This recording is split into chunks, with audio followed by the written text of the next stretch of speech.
So just to follow up with what John said, thank you everybody for being here today, for taking the time, for making the effort.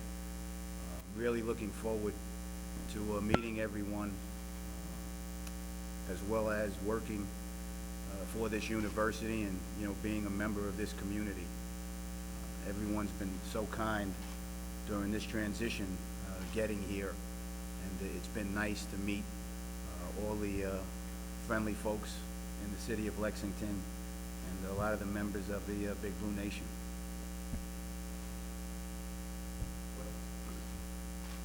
What do you think, Slice, about not being hired as an assistant coach and then required press conference and all of that? Well, one of the things that you hear about from the outside, and you certainly learn, when you get into this town and on this campus, is in the Big Blue Nation, they do things big.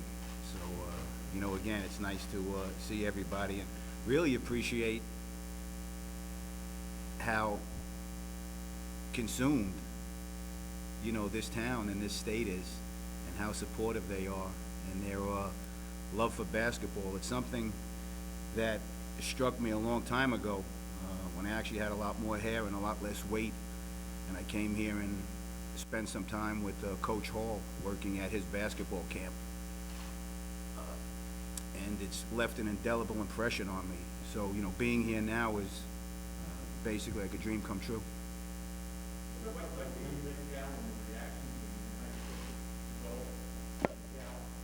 What was that? Well, there's a basketball camp which many of you might have heard. It's called a 5-star basketball camp, where a lot of great players have come through. The Michael Jordans and the Moses Malones, as well as a lot of good coaches. God rest his soul, Chuck Daly and the Mike Fratellos. Have all come through this camp, and just by chance, the first week of my employment there, I went in to check into my dorm as one of the coaches and counselors, and who was who turned out to be the roommate, a guy by the name of John Calipari. So. What was he like? He knew he wanted to be a coach from the first day I met him. That's what he spoke about, and it's really what's consumed him, and one of the reasons why he's been so good at what he does. He's got a very clear definition of what he wants to do in his life, and he's gone on to do that, and no greater place than here.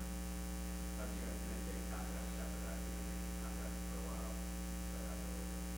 Yeah, absolutely. We've been friends ever since that first initial meeting. How did you stay friends with what kind of correspondence? Well, you know what? You're a little bit on the young side. Back then, we had rotary phones. So we would dial each other, like this. I don't even know if we had push button phones back then, but now it would probably be on was it Facebook or Instagram, whatever you guys use now. I'm still on the rotary phone. How many years ago was it? Back when we were both in college. Why did you want to go into coaching? You know what? Loving basketball, loving sports and basketball in particular. One of the things that sports does is, there are really no boundaries in it. Age, race, religion. Coming from a neighborhood where I grew up, and many people here, since I've got to town, they've asked me where you're from. And I said, why would you ask that? And they said, you have an accent. And I said, I do. It didn't hit me, but being from New York, it's a melting pot, and you just come across so many different people, and sports, and even basketball, has become an global game, an international game, and just felt that it's a great way to be able to stay involved in a sport, and more importantly, give back. My background a bit is from a single parent home. My mom's, God bless her, struggled, worked, and sacrificed her whole life. And, I saw the impact that it had on me. And, said that, if I was able to, help other, young people achieve their dreams and do that, that's what I wanted to do. How would you describe your recruiting approach? I mean, you have a good great reputation as a recruiter. How would you kind of sum up your approach when you're talking to a prospect? Well, that's very kind of you to say, but one of the things you find out being a coach is the plays work great when you have great players. So you better find the good ones. That's kind of the approach. You've already been out on recruiting trips since you've been assistant coach, or How'd you know? maybe before you were there. But have you noticed the difference recruiting to Kentucky than other places? There's a lot of interest from the best players in the nation that have Kentucky, on their list. So it's a very well-received school and program. So there's been a lot of change in technology, social media. When you get down to it, recruiting somehow.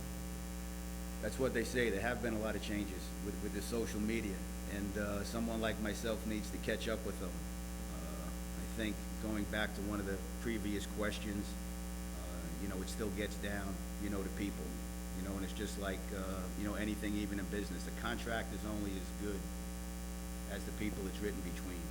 And no matter what way you speak to a prospect, his coach, his parent, it gets down to the words that are said, and not the way of medium that, it's been said. Why, it may be obvious, but why take the job in Kentucky when you were working with Pitt and you all were successful and good thing going? Well, Pitt's a place that's very dear to my heart. I've, went there originally with Ben Howland, who this program is, I think, coached against, at some point somewhere. And he gave me an opportunity. I was his director of basketball operations for a few years. Then he elevated and put me, in a coaching role on the floor and out on the road recruiting players.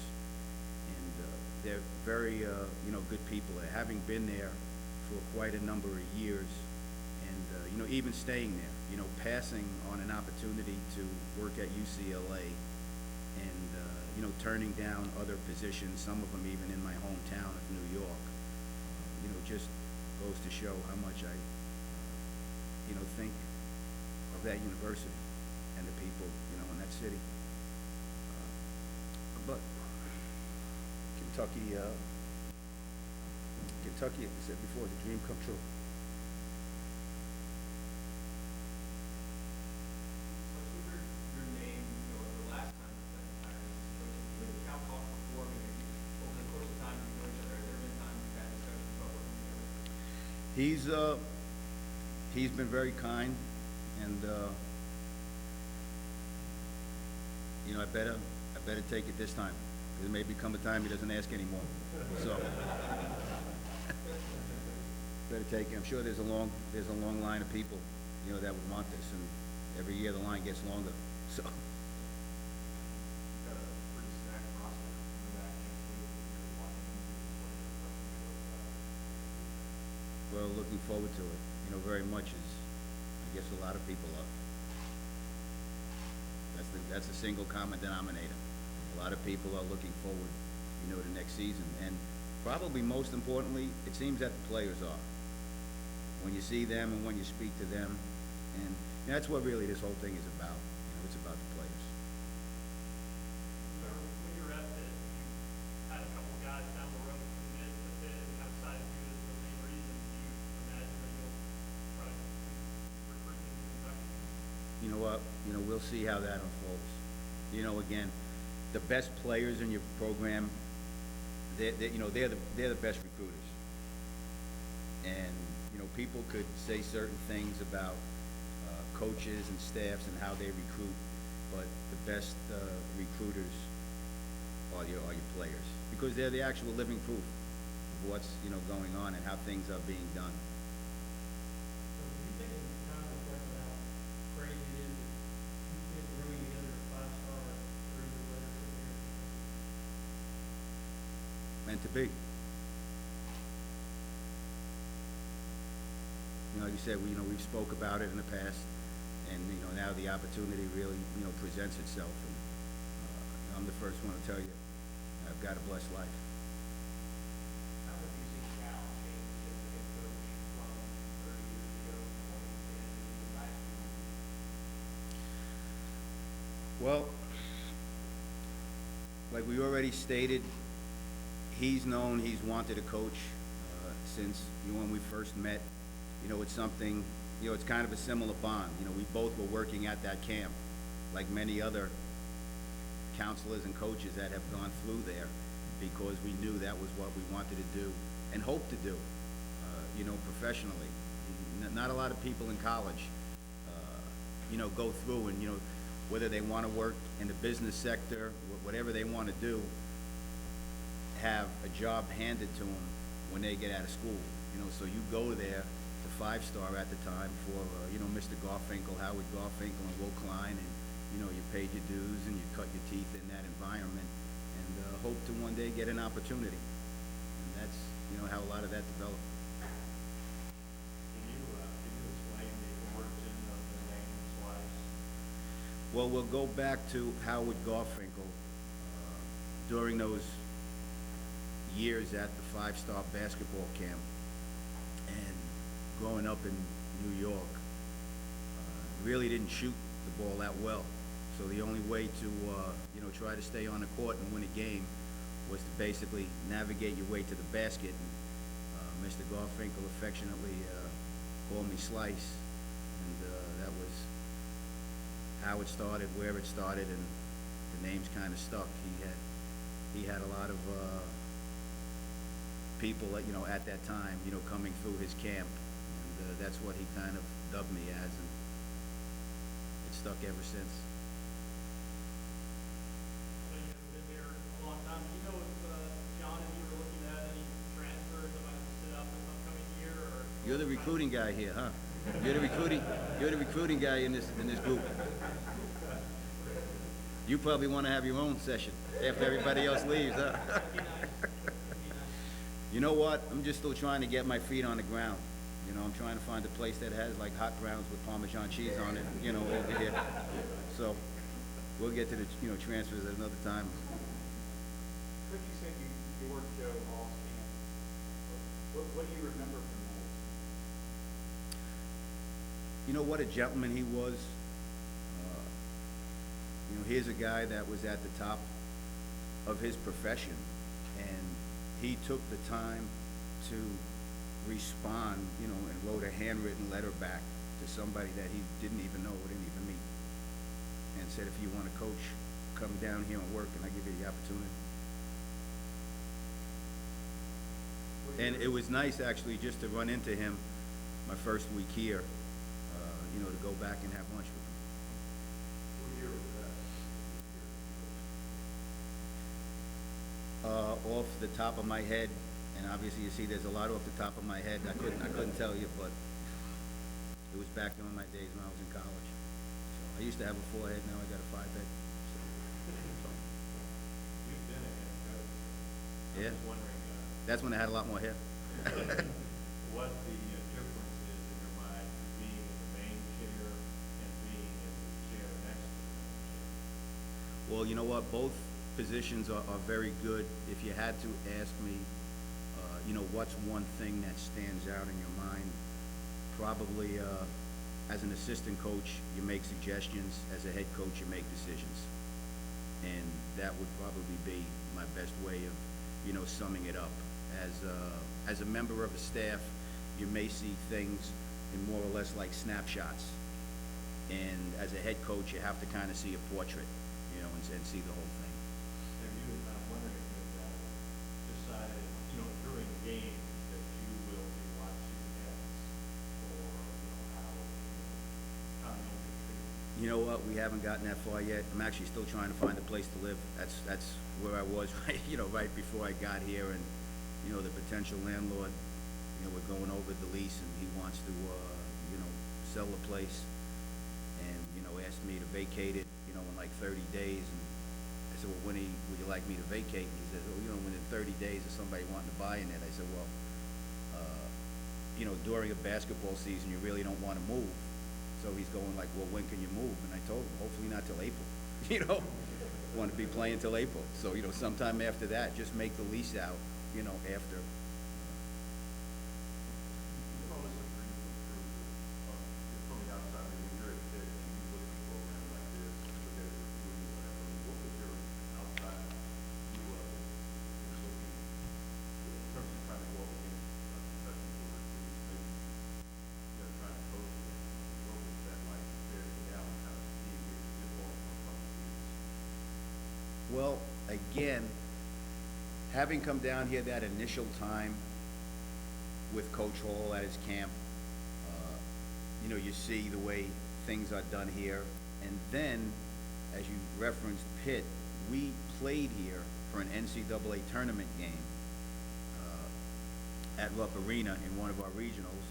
The result still disappoints me, but we ran into a guy named Antonio Gates, and he had, you know, a super night.